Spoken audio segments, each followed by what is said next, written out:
इस वीडियो को देखने के बाद आप जानेंगे कि आलस्य क्या है, यह क्यों पैदा होता है, इसे कैसे खत्म किया जा सकता है।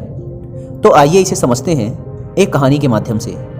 एक बार एक आलसी व्यक्ति एक बौद्ध भिक्षु से कहता है, मुनिवर, मेरे भीतर बहुत आलस है, जिसकी वजह से मैं अपने जीवन में जो करना चाहता हूँ वह कर नहीं पाता हूँ।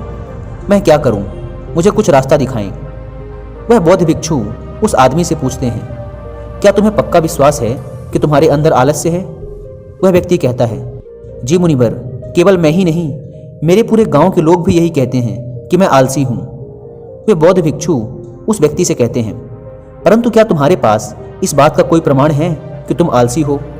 वह व्यक्ति कहता है, जी मुनिवर। वे बौद्ध भिक्षु कहते हैं, क्या प्रमाण है? वह व्यक्ति कहता है, मुनिवर, मैं जानता तो हूँ कि व्यायाम करना मेरे स्वास्थ्य के लिए अच्छा है, लेकिन मैं चाहकर भी नहीं कर पाता हूँ, क्योंकि मेरा आलस मुझे सुबह जल्दी उठने ही नहीं देता। वे बौद्ध भिक्षु कहते हैं, अच्छा, तुम ऐसी आलस से परेशान हो? वह व्यक्ति कहता है, जी मुनिवर। बौद्ध भिक्षु कहते हैं, परंतु क्या तुम जानते हो कि आलस्य होता क्या है? वह व्यक्ति कहता है, मैं यह तो नहीं जानता कि आलस का अर्थ क्या है, परंतु यह जो भी है बहुत बुरा है। वे बौद्ध भिक्षु कहते हैं कि सबसे पहले तो तुम ये समझो कि जो भी चीज़ प्राकृतिक रूप से मनुष्य के भीतर है उसका कोई न कोई उपयोग है, वह बुरी या अच्छी नहीं है। आलस्य एक भाव है, एक विचार है, जिसे जाने अनजाने में हम खुद ही पैदा करते हैं। वह व्यक्ति पूछता है, परंतु वो कैसे मुनिवर? वे बौद्ध भिक्षु कहते हैं, आलस्य पैदा होने के दो कारण हैं, पहला शारीरिक और दूसरा मानसिक। जब हम अपने शरीर को ऐसा भोजन देते हैं जिसके भीतर खुद कोई जीवंतता नहीं है, तब हमारे शरीर के भीतर आलस्य पैदा होता है, क्योंकि यह शरीर ऊर्जा से चलता है और जिस तरह की ऊर्जा हम इसे देते हैं यह उसी तरह का बर्ताव करता है। शरीर के स्तर पर हमारे भीतर आलस्य का दूसरा कारण है गलत तरह से बैठना, गलत तरह से चलना और गलत तरह से सोना। हम इस बात पर कभी ध्यान नहीं देते कि हमारे बैठने, लेटने और सोने की स्थिति सही भी है या नहीं। अगर तुम तथागत बुद्ध को देखोगे तो तुम पाओगे कि जब वे बैठते हैं तो उनकी रीढ़ की हड्डी एकदम सीधी होती है, जब वे लेटते हैं तो उनके शरीर के भीतर किसी भी अंग पर कोई दबाव नहीं होता, और जब वे चलते हैं तो उनके दोनों कदमों के बीच एक तालमेल नजर आता है। यह जरूरी नहीं है कि कोई बुद्ध को सुनकर ही कुछ समझे। अगर कोई समझना चाहता है तो सिर्फ उन्हें ध्यान से देखकर भी बहुत कुछ समझा जा सकता है। शारीरिक स्तर पर आलस्य का तीसरा कारण है सुबह जल्दी ना उठना। यह सुनकर वह व्यक्ति कहता है, हाँ मुनिवर, मैं सुबह जल्दी उठ ही नहीं पाता। वे बौद्ध भिक्षुक मुस्कुराते हैं और फिर कहते हैं, तुम सुबह जल्दी तभी उठ सकते हो जब तुम रात को सोने का एक सही समय निर्धारित कर लोगे। प्रत्येक बौद्ध भिक्षुक को अनुशासन का पालन करना होता है, क्योंकि अनुशासन हमारे जीवन में संतुलन लाता है। ज़्यादातर लोग अनुशासन को बुरा समझते हैं, क्योंकि उन्हें लगता है कि अनुशासन हमें बांधता है, जबकि सच्चाई ये है कि अनुशासन हमें बांधता नहीं बल्कि मुक्त करता है। वह व्यक्ति पूछता है, परंतु मुनिवर, शुरुआत कहाँ से करें? सही तरह का भोजन करने से, सही तरह से बैठने, लेटने और चलने से, या फिर सुबह जल्दी उठने से? वे बौद्ध भिक्षु कहते हैं, शुरुआत अभी से करो। जो भी तुम इस समय कर रहे हो उसे ध्यान से करो। पहले तुम मन के स्तर पर आलस्य को समझो। वैसे ज़्यादातर स्थितियों में मन शरीर के कारण ही आलस्य पैदा करता है। मानसिक आलस्य का पहला कारण है हमारे पुराने गलत विश्वास। हमें लगता है कि हम पिछली बार भी नहीं कर पाए थे, इसलिए इस बार भी हमसे नहीं होगा। हम इस बात को नहीं देखते कि इस बार और पिछली बार में बहुत अंतर है। अब हम मानसिक तौर पर वो नहीं हैं जो पहले थे। अब सब कुछ बदल चुका है। जब हम अपने आप को काबिल नहीं समझते तब आलस्य हम पर हावी हो जाता है। दूसरा कारण है छोटी सोच वाले और आलसी लोगों का साथ करना। कभी कभी ऐसा होता है कि आलस्य हमारे भीतर नहीं होता, परंतु दूसरों लोगों से वह हमारे भीतर आ जाता है।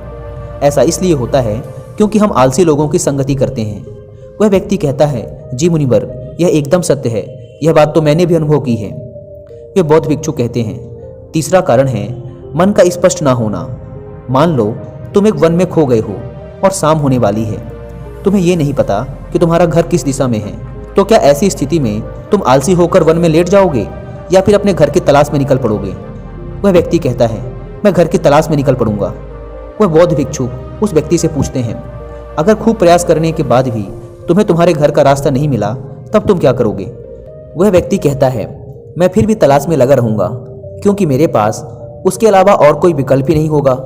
वे बौद्ध भिक्षुक कहते हैं, मनुष्य के मन को आलस्य तभी पकड़ता है जब उसके पास कई विकल्प होते हैं। अगर किसी के पास सिर्फ एक ही विकल्प है तो उसका मन पूरी तरह से स्पष्ट होगा। अगर तुम अभी व्यायाम नहीं कर पा रहे हो तो उसका कारण तुम्हारी नज़र का स्पष्ट ना होना है। तुम अभी भविष्य में होने वाले रोगों को नहीं देख पा रहे हो। तुम अभी उन रोगों से होने वाली पीड़ा को महसूस नहीं कर पा रहे हो। वे बौद्ध भिक्षुक आगे कहते हैं, आलस्य का चौथा मानसिक कारण है किसी काम को करने की कोई बड़ी वजह ना होना। मान लो तुम एक रास्ते से कहीं जा रहे हो और बहुत देर तक चलते चलते तुम थक गए हो। अब तुम्हारा और चलने का मन नहीं कर रहा है, तुम्हें आलस्य आ रहा है।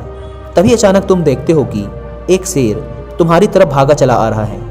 तो क्या ऐसी परिस्थिति में भी तुम या तुम्हारा आलस्य तुम्हें भागने से रोक पाएगा? नहीं ना। तो इस बात को समझो, आलस्य केवल तुम्हें उसी काम को करने से रोक सकता है जिसे करने की तुम्हारे पास कोई बड़ी वजह नहीं है। वह व्यक्ति कहता है, धन्यवाद मुनिवर, अब मुझे आलस्य का सारा खेल समझ आ गया। वे बौद्ध भिक्षुक कहते हैं, मेरी एक बात हमेशा याद रखना, जहाँ स्पष्टता है या कुछ करने की कोई बड़ी वजह है वहाँ आलस्य हो ही नहीं सकता। दोस्तों, अगर आप भी काम को टालने की आदत से परेशान हैं या फिर आलस्य की वजह से आप लाइफ में वो अचीव नहीं कर पा रहे हैं जो आप पाना चाहते हैं, तो कुछ ऐसी बुक्स के नाम मैं आपके साथ शेयर करना चाहता हूँ जो आपकी हेल्प करेंगी आपके पॉजिटिव माइंडसेट को डेवलप करने में, जिससे आप आज के काम को आज ही करें, कल पर न टालें। तो जो पहली बुक है वो है मेरी बहुत ही फेवरेट बुक, जिसे मैंने तब पढ़ा था जब मैं 12th क्लास में था। उसका नाम है ईट दैट फ्रॉग, यानी सबसे मुश्किल काम सबसे पहले। मुझे पूरी उम्मीद है कि ब्रायन ट्रेसी के द्वारा लिखी यह बुक आपके अंदर एक गजब का बदलाव ला देगी। अगर आप सुबह जल्दी ना उठने की वजह से परेशान रहते हैं और आप सुबह जल्दी उठना चाहते हैं, तो इस आदत को डेवलप करने में आपकी बहुत हेल्प करेगी रॉबिन शर्मा द्वारा लिखी यह बुक, जिसका नाम है 5 AM क्लब। एक बहुत ही शानदार और बेस्ट सेलर बुक है ये। एक तीसरी बुक है जिसका नाम है द पावर ऑफ हैबिट। इस बुक को पढ़ने के बाद आपका माइंडसेट एकदम बदल जाएगा और आप जान पाओगे कि आज के काम को आज ही करने की एक छोटी सी हैबिट आपके लाइफ को कितना आसान बना देगी। लेकिन दोस्तों, अब आप लोगों के लिए खुशखबरी ये है कि अब आपको ये बुक्स बैठकर पढ़ने की जरूरत नहीं है।